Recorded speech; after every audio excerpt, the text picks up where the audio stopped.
July was a bit of a slower reading month for me, and honestly, I think I mostly read pretty mid books, but I did read plenty of different genres. Let's talk about them. So in order from lowest rating to highest, the first book on this list is My Brilliant Friend by Elena Ferrante. This book has been lauded as the book of the century, and I have heard very varied reviews on this one. My partner Sean gave this to me after he DNF'd it. He wasn't enamored with it. He found it a little bit confusing, and he found there to be mention of maybe too many characters. So this is a book where we follow a young girl, Elena, and we see her as she grows and develops a friendship with a girl named Lila. This book is set in Italy, and their friendship is complex in its messiness, and their friendship is really competitive and tender and oftentimes cruel. To me, it felt really representative of girlhood and felt quite honest within the friendship about things like rivalries and competition and things that maybe aren't always mentioned in books about female friendship. So it's a really richly, lushly written book, but I will say I did find the pacing to be quite slow. There were so many different characters mentioned at different times throughout this book that I got to a point where I kind of didn't know who I should care about or who I didn't need to care about. So I did find myself struggling to stay sort of emotionally invested at times, which was really unfortunate. The tone can be quite detached, and then as I've mentioned, there are a lot of characters, so it can be a little bit confusing in that regard. I can absolutely see why this book resonates so deeply for so many people. There are so many great things about this book, but it didn't fully land for me. It's beautifully written, yes, but it's not always very gripping. That said, I will likely continue the series. I'm just not in a big rush. I gave this book 3 stars. The next book on this list then is quite different. I read Cassandra Clare's first adult novel, I believe, and that book is Swordcatcher. So this is a richly imagined fantasy that really paves out a new direction for Cassandra Clare, in my opinion. The world building is really intricate, it's really political, and it's set in what feels almost like a Renaissance court, and it has all of these tangled intrigues. I appreciated the dual perspectives in this and the moral complexities that are explored. There is a lot of depth here, and it's clear that Clare was setting the groundwork for a much bigger story. This is part of a series. That said, I did find this one quite slow to get through. It's quite chunky, and I think it took me about 9 days to read, which sounds reasonable, but usually when I'm reading a really chunky book that I love, I'll fly through it. The pacing really felt like it dragged, and despite the stakes, I did kind of struggle to stay fully immersed. I struggled to really realise what the point was at times. There is a lot of information and a lot of setup, and while that will likely pay off later on in the series, it admittedly was a bit of a struggle for me to get through, and it just made this installment feel a lot heavier than I was expecting. There is still a lot of promise here, especially for people who enjoy things like court politics and secret identities and slow burn character arcs. I will pick up the sequel, but I'm definitely hoping for a bit more momentum this time around. Next up then is a really popular, well-known psychological thriller. I went to Dublin last week and I ended up buying this book. It's a book that I always felt like I would eventually read, so no time like the present, so I picked up Misery by Stephen King. I have never seen the film, and till now I had never read the book, so I really expected this tense psychological thriller, but I wasn't quite prepared for how dark and how grotesque it would get. So if you are intending on picking this up, know that it does get pretty rough at times. It won't be for everybody. The suspense in this is undeniably effective. King knows exactly how to crank up that tension until you're pretty much squirming, and this claustrophobic setting works brilliantly to keep you on edge. The scenes are really violent and vivid, sometimes really uncomfortably so, and there's a kind of grim fascination to watching this book unravel. So we follow a man named Paul Sheldon, and he's a well-known author, and he writes a series of books about a character named Misery. He's not really into writing this series, but it pays his bills while he goes off and writes his more serious books. In the latest Misery installment, he decides to kill off the main character Misery, and so in the beginning of this book, Paul is out on a drive and he ends up crashing, and he ends up being saved by a woman named Annie Wicks, and she brings him to her home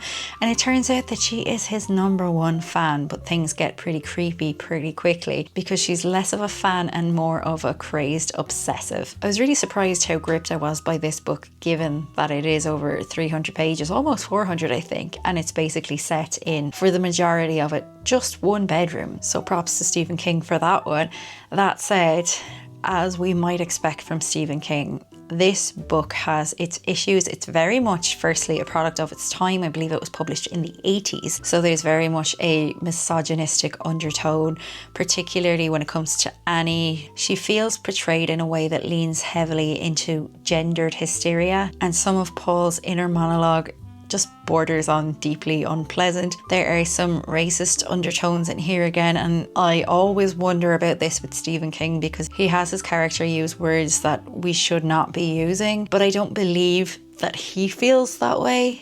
But at the same time, why is that necessary? I don't know. It's something I've grappled with for a really long time. I've read a lot of Stephen King books, and this is something that comes up for me time and time again. Less so in his modern books, but it's still something worth mentioning, I think. This is a gripping read, but it's definitely not an easy one, and it's not always gripping for the right reasons. I'm glad I read it, but I wouldn't say that I enjoyed it in the traditional sense. Prepare yourself for something much darker and much nastier than you might have expected if you're going into this one. I gave this one 3.5 stars. Next up then is the one audiobook that I finished in July, and it was a romance novel, and of course it was by Queen Emily Henry. This time I picked up Happy Place, and I was very pleasantly surprised. I have read 2 Emily Henry books before now and wasn't super enamored with them, didn't hate them, didn't love them, just thought they were fine. But this one I actually quite enjoyed. I found this one to be a really tender and emotionally layered romance that really blends Emily Henry's signature charm with this deeper exploration of love and friendship and the quiet heartbreak that comes with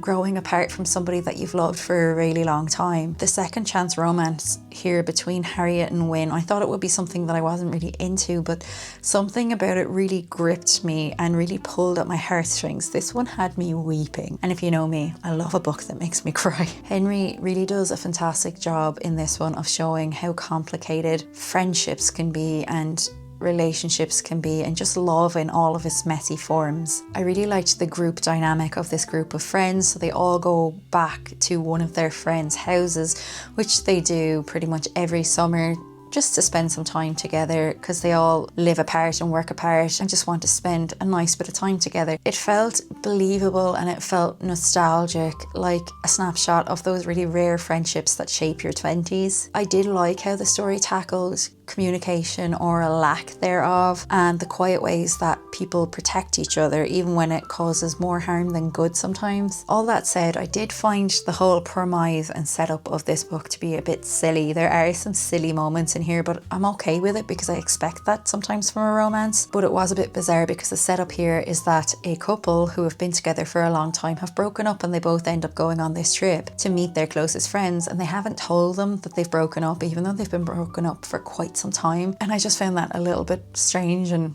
off-putting. I did find the pacing maybe sometimes to be a little bit uneven. Some of the flashbacks sometimes slowed things down for me, and there were moments where the emotional weight leaned a little bit into the cheesy and felt maybe a little bit repetitive at times. Overall though, I found this to be a moving and introspective read with the warmth and the sharp wit that we've come to know and love from Emily Henry. I gave Happy Place 4 stars. Next then, I read a book that has been withering on my shelves for the longest time. That is Fingersmith by Sarah Waters. I actually finally read it. I have loved Sarah Waters' writing for the longest time, and this one has been sitting there. I felt like I would really enjoy it, and for some reason that put me off reading it. So Fingersmith is a dark and twisty and really atmospheric historical novel that completely immerses you in the grime and the secrets of Victorian London. Sarah Waters always writes with this really lush detail and this brilliant psychological insight. Every setting feels so tactile and so real, and every character so richly drawn. This one has a plot with such clever twists. It did go places that I didn't anticipate. We essentially follow a young woman who finds herself embroiled in a conspiracy to help to swindle a young woman of her inheritance importance. And just when we think we know where this story is going, we realise we actually had no idea. The relationship between our protagonist and another woman is developed with this really slow burn intensity, and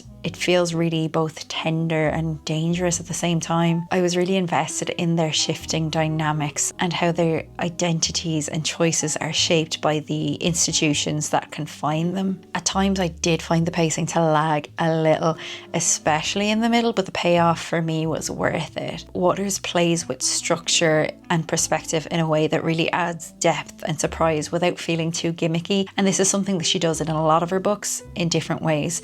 Overall, this is really beautiful, it's suspenseful, and it's an emotionally resonant read. It's a gothic tale full of deception and lies and desire and resilience, and it is a novel full of characters who are all so morally grey. There are no characters in here that you feel you can really root for. While it's not been my favourite book written by Waters, it still does certainly deliver. And then last but certainly not least is another book that I picked up in the month of July. I didn't know what I wanted to read. I was in about 3 bookshops in the space of a couple of days trying to find something that I really wanted to pick up. This is one I came back to a few times and I picked it up not knowing too much about it. So I'm talking about These Violent Delights by Micah Niemerever, I think is how it's pronounced. I probably should have looked that up. This is what we've come to know as a dark academia novel. So we follow 2 friends who meet in college. They come from very different backgrounds, but they are very similar people in many ways.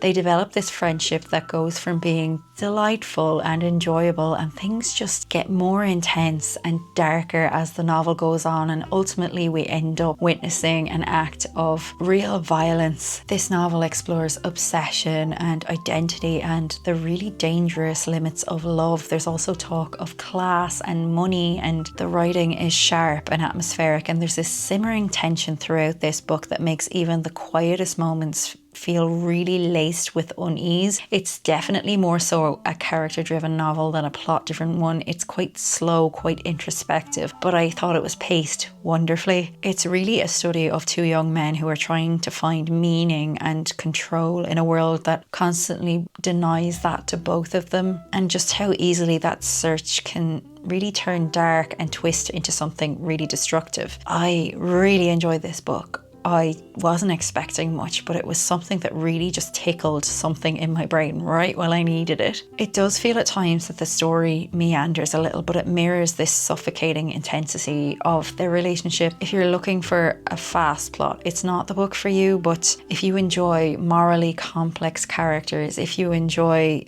this dark cerebral tone, it's absolutely worth the read. It's haunting, it's elegant and quietly devastating, and I also gave this one 4 stars. And that's everything that I read in July. A little bit of a mixed bag, but some solid reads in there nonetheless. If you've read any of these, let me know in the comments below, and if you have any favourites that you've picked up over the past month, do let me know in the comments below, because I'm always looking for recommendations. Otherwise, pals, click that subscribe button if you haven't already, and I'll catch you next week in another video. Thanks for watching. Take care. Bye bye.